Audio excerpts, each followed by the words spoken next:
नमस्कार मित्रमैत्रिणींनो, माझ्या यूट्यूब चॅनलमध्ये तुमचं स्वागत आहे.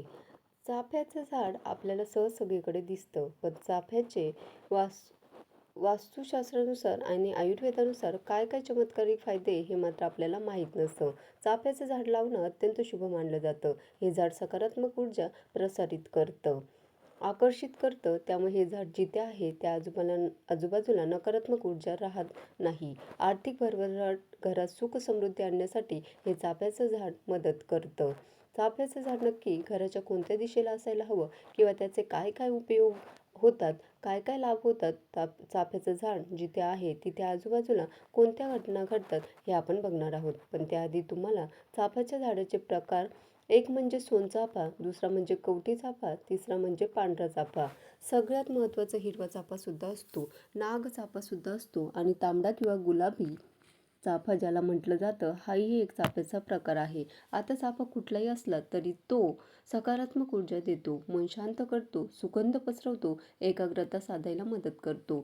सगळ्यात महत्त्वाचं तणावमुक्त करतो. माणसाला तणावमुक्त होण्यासाठी चाफ्याची फुलं मदत करतात. म्हणून तर तुम्ही पाहिलं असेल, कुठला आश्रम असेल, मंदिर असेल किंवा आध्यात्मिक केंद्र असेल तर तिथे चाफ्याची लागवड केलेली असते. त्या आश्रमाभोवती, त्या मंदिराभोवती चाफ्याची झाडं तुम्हाला बघायला मिळतात. आता जर तुम्हाला तुमच्या घराच्या आवारात चाफा लावायचा असेल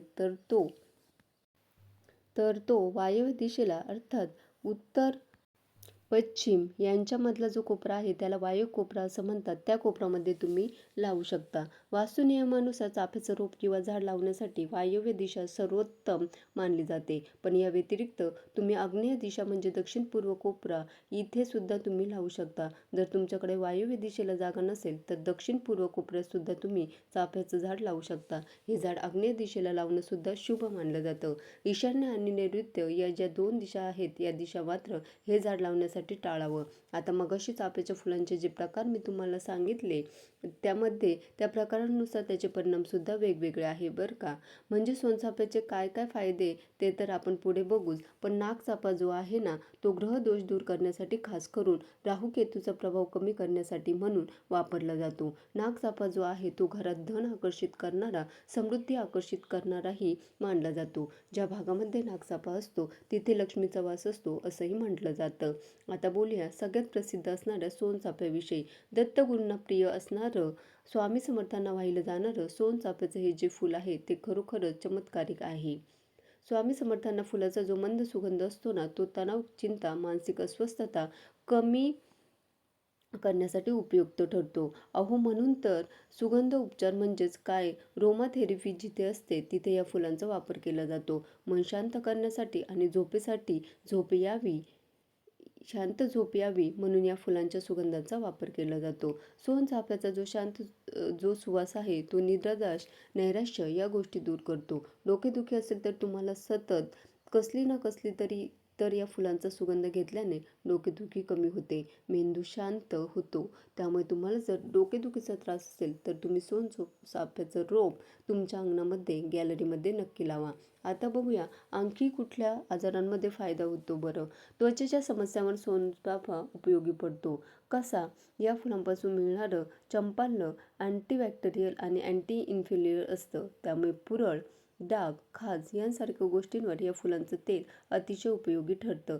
सौम्य प्रकारचा एखादा संसर्ग त्वचेला झाला असेल तर तेव्हा सुद्धा सोनचाफ्याचं फुलाचं तेल वापरलं जातं. हे फक्त त्वचा विकारांवरच नाही तर मगाशी म्हटलं तसं डोकेदुखी असेल तर या फुलांचा सुगंध घेतला तर तणाव कमी होऊन डोकं शांत होतं. पण या व्यतिरिक्त सुद्धा जर तुमच्याकडे सोनचाफ्याचं तेल असेल तर ते तुम्ही डोकेदुखीवर सुद्धा वापरू शकता. कपाळावर ते चोळल्यामुळे त्वरित आराम मिळतो आणि त्याचा सुगंध मन शांत करतो. टोन, चाफ्याची फुलं, पान पचन सुधारण्यासाठी आयुर्वेदात वापरली जातात. अपचन, गॅसेस, अन्न न पचणं यावर त्याचा उपयोग होतो. इतकंच नाही मंडळी, सोनचाफ्याचा जो अर्क आहे त्यामुळे सर्दी, खोकला, घशाची जळजळ यावर सुद्धा उपाय होतो. छातीत साचलेला कफ बाहेर टाकण्यासाठी हा सोनचाफ्याचा अर्क मदत करतो. या फुलांचा अर्क डोळ्यांना थंडावा देण्यासाठीही वापरला जातो. डोळ्यांची जळजळ, थकवा, लालसरपणा यावर सुद्धा आराम मिळतो. पण डोळ्यांसाठी वापरायचं असेल तर त्यासाठी वैद्यकीय सल्ला घेणे आवश्यक आहे. खरं तर औषधी उपयोग याचा करायचा असेल तर वैद्यकीय सल्ला घेणे आवश्यक आहे. कारण तुमचा आजार नक्की काय आहे, तो किती आहे, त्यासाठी किती प्रमाणात या फुलांचा अर्क वापरला गेला पाहिजे, या सगळ्या गोष्टींची माहिती आयुर्वेदिक डॉक्टर्स तुम्हाला देऊ शकतात. त्यामुळे जर तुम्हाला तसा काही उपयोग करायचा असेल तर मात्र तुम्हाला आयुर्वेदिक डॉक्टरांचा सल्ला घ्यावा लागेल. सोनचाफ्याचं फूल, पान, साल किंवा तेल औषधी उपयोगासाठी वापरण्यापूर्वी आयुर्वेदिक डॉक्टरांचा सल्ला नक्की घ्या. हो, पण मन शांत करण्यासाठी, डोकेदुखी शांत करण्यासाठी, त्याचबरोबर तणाव कमी करण्यासाठी या फुलांचा वापर तुम्ही नक्कीच करू शकता. त्यासाठी तुम्हाला कुठल्याही डॉक्टरांचा सल्ला घ्यायची सुद्धा गरज नाही. कारण या फुलांचा सुगंध घेताच तुमचं मन शांत होणार आहे. तुम्हाला प्रसन्नता मिळणार आहे. आता बघूया या फुलाचे ज्योतिषशास्त्रीय उपाय जे तुम्हाला लाभ करून देऊ शकतात. शुक्रवारच्या दिवशी माता लक्ष्मीला सोनचाफ्याची 5 फुलं अर्पण करा आणि पूजेनंतर ती फुलं तिजोरीत किंवा पैशाच्या ठिकाणी ठेवा. यामुळे धनवृद्धी होते असं ज्योतिषशास्त्रात सांगितलंय.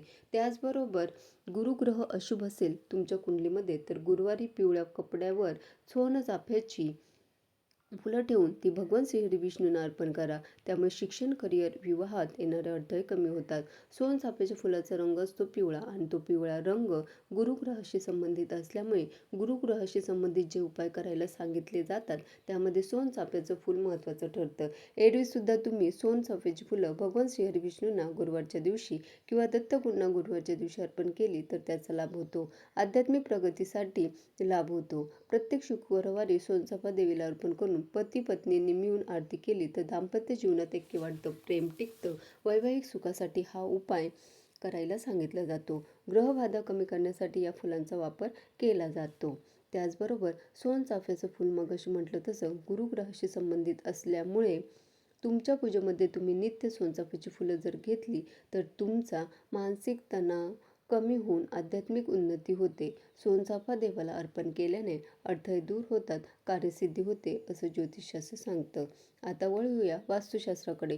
वास्तुशास्त्रात या झाडाबद्दल काय सांगितले तर घराचा जो ईशान्य कोपरा आहे किंवा आग्नेय दिशा आहे त्या दिशेला सोनचाफ्याचं झाड लावल्यास सुख समृद्धी घरात येते आणि सकारात्मक ऊर्जा वाढते. घरात सोनचाफ्याची फुलं ठेवली तर दृष्टीदोष किंवा नकारात्मकता दूर होते. वास्तुशास्त्रानुसार हे झाड घरात आनंद आणि ऐक्य तसेच शांतता घेऊन येतं. खास करून दाम्पत्य जीवन सुखी होतं. वैवाहिक जीवन सुखी करण्यासाठी गुरुग्रहाचं पाठबळ गरजेचं असतं आणि ते हे फूल मिळवून देतं. घरात खूप भांडणं, वादविवाद, कटकटी होत असतील तर सोनचाफ्याचं एक रोप घरात नक्की लावावं असं वास्तुशास्त्र सांगतं. मंडळी, एकंदरीतच सोनचाफा हे फूल फक्त सौंदर्य आणि सुवासाचं प्रतीक नाही तर धार्मिक पूजेसाठी मंगल मानलं गेलंच आहे. पण त्याचबरोबर ज्योतिषशास्त्रात ते ग्रहशांतीसाठी उपयुक्त आहे. वास्तुशास्त्रात घरात सकारात्मक ऊर्जा वाढवणारं आहे. आयुर्वेदात औषधी गुणधर्मांनी समृद्ध आहे. योग्य प्रकारे वापर केल्यास सोनचाफा जीवनातील अडथळे दूर करून आरोग्य, संपत्ती, शांती आणि समृद्धी सगळंच प्रदान करतो. म्हणा ना, मग तुमच्याकडे सोनचाफ्याचं झाड आहे की नाही मला कमेंट करून नक्की सांगा. अशाच प्रकारच्या नवनवीन व्हिडिओसाठी माझ्या चॅनलला लाईक, शेअर आणि सबस्क्राईब करा. धन्यवाद.